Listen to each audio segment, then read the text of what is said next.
to Nolan Knows. Now, let's take a look at the news. A NASA scientist believes that we are on the brink of discovering aliens. You know, it's entirely possible. There's an awful lot of outer space out there, but I don't think it's quite as easy to find life on other planets as you might think. Too close or too far from a star, you burn up or freeze. Do you have water? Do you have planets to help block all of the asteroids from hitting and destroying the possibility of life? I think they're out there, but I'm not sure we're right around the corner from finding them. President Obama says that he would move fast to take Cuba off the terrorism sponsor list. They want to open an embassy in Cuba. This guy's like a stop clock. He's only right maybe once or twice in a lifetime, but he's right about Cuba. We should open an embassy down there. We should let our people go down there. We should let the Cubans see what it's like to live in a free market, the kind of wealth you can acquire with private property.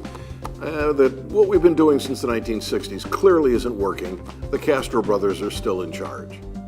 Vice President Cheney, in an interview, says that he believes that the president is trying to take America down. I don't know if he's trying to take America down or not, but I do believe that many of his domestic policies, even more than his foreign policies, are doing exactly that. Financially, we're doing terribly. Again, the economy is just bumping along the bottom. I don't know if he's doing it on purpose, but he is doing it. He's taking us down. Kansas is the first state in the union to ban second trimester abortion procedures, and the critics of this procedure call it dismemberment. I'm one of those few pro-life libertarians who think that abortion is in fact killing a child. But I do think that unlike Roe v. Wade, it should have been handled at the state level. I think that Kansas and Missouri and Ohio and all these other states should come up with what they think is murder or not and let them decide about abortion. While we're talking about Kansas, they're going to ban the use of welfare on tattoos and cruises and psychics and probably strippers and porn. Unfortunately, they aren't going to be able to do that. The EBT card and food stamps let these people go in and buy food that they can turn around and come back outside and sell for a fraction of the cost. The people who are buying it from them get a great deal. They get cash, and guess what they do? They go out and get tattoos and take cruises and see psychics and buy porn. A Garfield Heights, Ohio man, that's a suburb of Cleveland, has been accused of robbing a bank for the second time. He did it many years ago and got caught, and he did it again just now. Hey, if you don't succeed the first time, it's time for the story of the week. Our story of the week deals with a South Carolina police officer who is charged with the murder of one Walter Scott. Walter Scott was driving down the street, allegedly with a bad taillight. He was pulled over by the police officer, and when he was being questioned, he started to run. Apparently, there were a couple of warrants out for Mr. Scott. While he was running away, and this was caught on video, the police officer drew his weapon, aimed, and shot Mr. Scott several times in the back. Some among us want to tell you that this all has to do with race. I don't think so. I think this has more to do with an overzealous cop who, frankly, was out of control, didn't like being frustrated by someone running from him, and decided he was going to take the law into his own hands. Cold-hearted murder.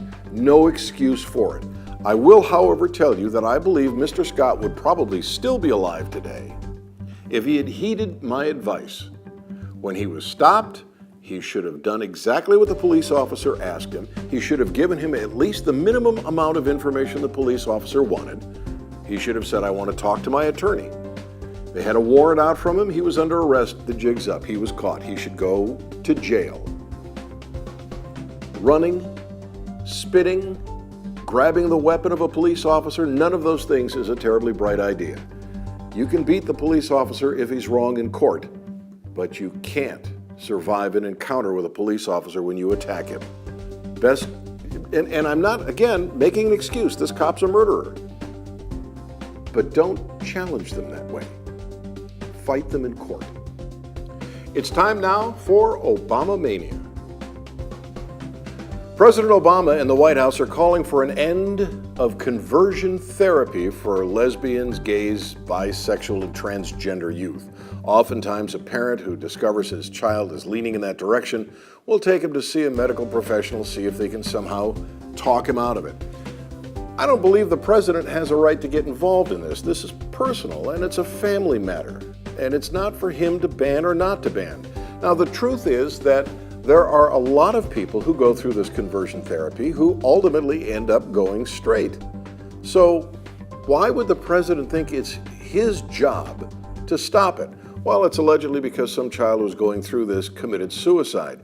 But you have to look at the suicide rate for the gay community in, for instance, San Francisco, where they're most widely accepted. It's incredibly high. Look, I'm not trying to tell you what to do in the bedroom. I'm not trying to dictate to you if you have a child that's in the LGBT community to take them out and get them conversion therapy. But what I am trying to tell you is there is no basis for the president to make this decision. And frankly, this isn't something constitutionally that he's allowed to do. I don't care what the problem is with your child. If you think you can help him by taking him to a medical professional, do it. Let's keep the government out of your bedroom, out of their bedroom, and out of your house. It's time now for Missed in the Media. Missed in the Media is a story about illegal immigrant children surging across the border at the highest rate since last summer's peak.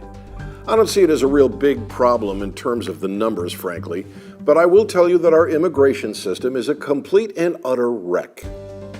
Here's what we should do. We should have open borders. Now, don't jump to conclusions. That doesn't mean that you should just let people wander across the border anytime they want. What I mean by open borders is we don't need artificial numbers. We let people come into this country and work provided they A, aren't carrying a communicable deadly disease, that they're not terrorists, and they're not wanted criminals. If they come here under any other circumstance, we should let them come here and work. They shouldn't be allowed to get government programs, they shouldn't get welfare, food stamps, or any of those things, but they should be able to come into this country and work. And frankly, if we did that, they would bring their families with them, they would produce, they would consume, they would drive the economy. What we're doing now isn't working, and we're ending up with this piecemeal piece of nonsense that we call immigration legislation. And that's the biggest fault in the system. Now we have these kids surging across the border, trying to take advantage of Americans' generosity, and frankly, they're coming without their parents. We need to change these laws. We need to recognize that people coming into this country aren't bad people. I don't know very many of us who don't have family who came across the border. And for many of us whose families came across in the late early 1900s, they didn't have to worry about all the hoops that we're making these people jump through. Let's fix the immigration laws.